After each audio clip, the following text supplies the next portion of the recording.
Welcome back, everybody. Actor Ezra Miller is making headlines for a slew of bizarre reports involving unsafe living conditions, grooming teenagers, and a one-year-old child who put a bullet in their mouth. Miller first made headlines several weeks ago for back-to-back arrests in Hawaii for causing a disturbance at a karaoke bar and later for throwing a chair. This week, Rolling Stone released a report saying Miller was housing a young mother and 3 children in unsafe conditions at a secluded Vermont farm. The report states that guns are lying around the home, including in the living room, where a one-year-old child put a bullet in her mouth. Rolling Stone also says that there's heavy marijuana use at the home in front of the children, ranging in age from 1 year old to 5.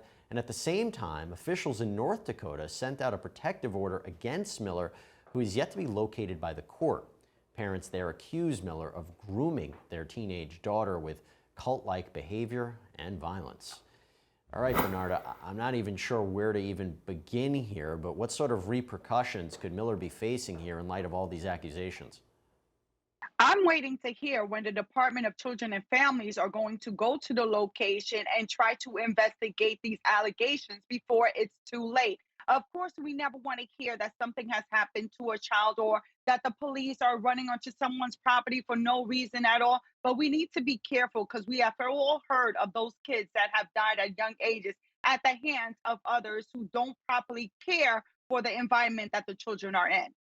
Bernarda, let me just follow up with you in a second. How come they can't find him? I don't understand how they can't find him if the media can find him and take pictures of him. That's a good point. I mean, Terry, look, how do you prove something like unsafe living conditions for a child or even grooming a teenager? These are not accusations that we hear typically and not amount to charges that we've heard typically. We've kind of heard a little bit with Ghislaine Maxwell.